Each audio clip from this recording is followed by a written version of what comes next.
Herkese merhaba, mürekkep ve kağıta hoş geldiniz. Bugün edebiyatımızın öyle bir devine konuk oluyoruz ki, onunla tanışan herkesin hayatı bir daha asla eskisi gibi olmuyor. Evet, doğru tahmin ettiniz. Oğuz Atay ve ölümsüz eseri Tutunamayanları konuşacağız. Bu roman sadece bir kitap değil, bir zihin labirenti, bir kimlik arayışı, bir isyan fısıltısı. Peki bu labirentin içinde kaybolmaya cesaret edenler kimler? Ve bu hikaye acaba sizin için mi yazıldı?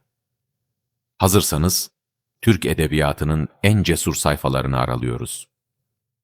Oğuz Atay, Türk edebiyatına bambaşka bir soluk getirmiş, postmodernizmin ve iç monologların ustası bir yazar. 1934 ile 1977 yılları arasında kısa ama deha dolu bir hayat yaşamış. Kendisi bir inşaat mühendisi olmasına rağmen, edebiyata bıraktığı mirasla adını altın harflerle yazdırmış. Tutunamayanlar. İlk kez 1972'de yayınlandığında tam anlaşılamamış. Hatta birçok eleştirmen tarafından karmaşık, okunması zor bulunmuş bir roman. Ancak yıllar geçtikçe değeri daha iyi anlaşılmış ve Türk edebiyatının kült eserleri arasına girmiştir. Atay, bu romanında kendi yalnızlığını, yabancılaşmasını ve aydınların toplumla olan çatışmasını işler. Birçoğumuzun içinde taşıdığı o tutunamama hissini en keskin ve en samimi haliyle ortaya koyar. Roman, ana karakterimiz Turgut Özben'in, yakın arkadaşı Selim Işık'ın intihar haberiyle sarsılmasıyla başlar. Turgut, nasıl olur da Selim intihar eder sorusunun peşine düşer. Amacı, Selim'in hayatını onu intihara sürükleyen nedenleri anlamaktır.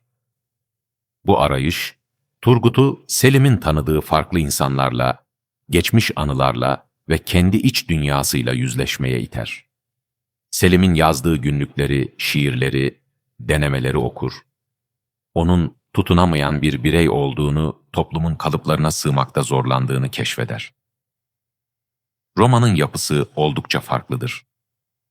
Turgut'un gerçek dünyadaki araştırmaları, Selim'in fantastik, mizahi ve eleştirel iç dünyasıyla iç içe geçer. Yer yer tiyatro metinleri, şiirler, ansiklopedik bilgiler ve mektuplarla karşılaşırız. Turgut, Selim'in izini sürerken, aslında kendi içinde de bir tutunamayan olduğunu fark eder. O da toplumun dayattığı başarılı ve uyumlu insan modeline uyarken, içindeki gerçek benliğini kaybetmiştir. Selim'in yolculuğu, Turgut'un kendi kimliğini yeniden inşa etme, hatta yeni bir Selim olma arayışına dönüşür.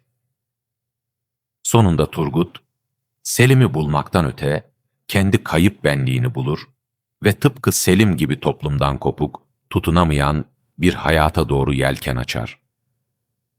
Tutunamayanlık. Nedir bu tutunamayanlık? Sadece başarısız olmak mı? Hayır. Oğuz Atay'a göre tutunamayan, toplumun dayattığı değerlere, yüzeysel ilişkilere, anlamsız kurallara uyamayan, iç dünyası zengin ama bu zenginliği dışarıya yansıtamayan, sisteme direnen bireydir. Selim Işık, bu tutunamayanlığın zirvesidir. O, toplumsal normlara uymayı reddeder, iç çatışmalarıyla boğuşur ve sonunda sisteme intiharıyla bir cevap verir.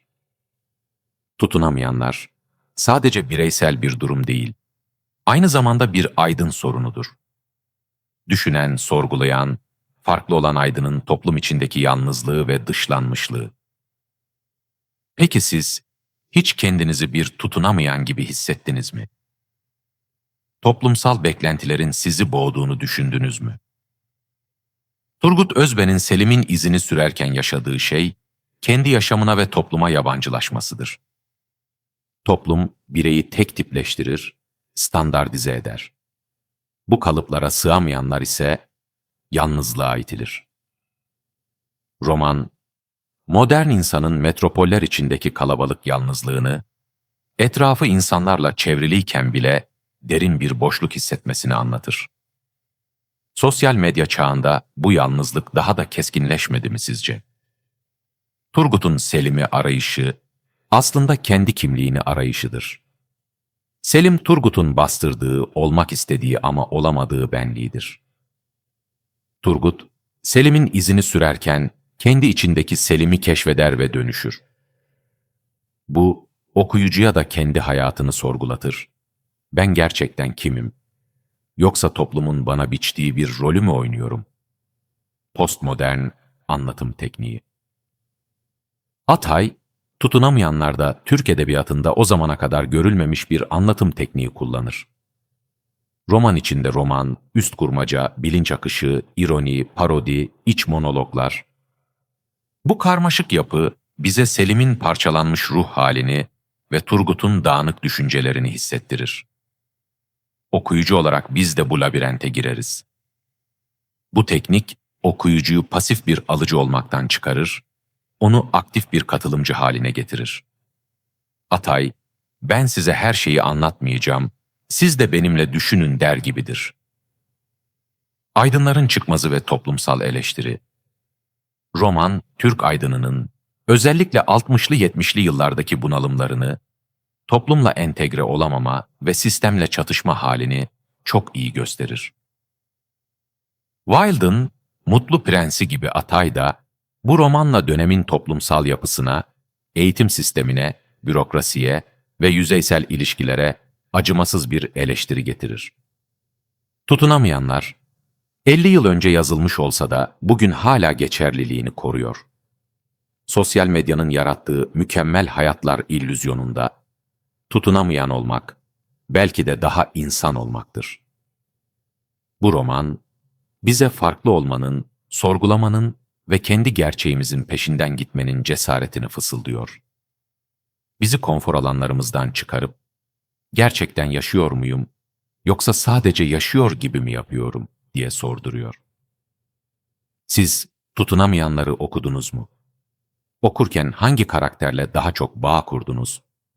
Romanın size hissettirdikleri neler oldu? Yorumlarda bu derin sohbetimize katılmayı unutmayın. Sizce günümüzde tutunmak ne anlama geliyor? Ve bir tutunamayan olmak iyi bir şey mi, kötü bir şey mi? Bu karmaşık ama bir o kadar da büyüleyici yolculukta benimle beraber olduğunuz için teşekkür ederim.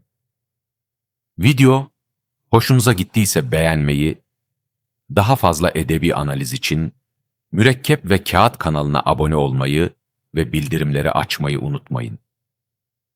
Bir sonraki dev eserle buluşana dek bol okumalı ve düşündürücü günler dilerim.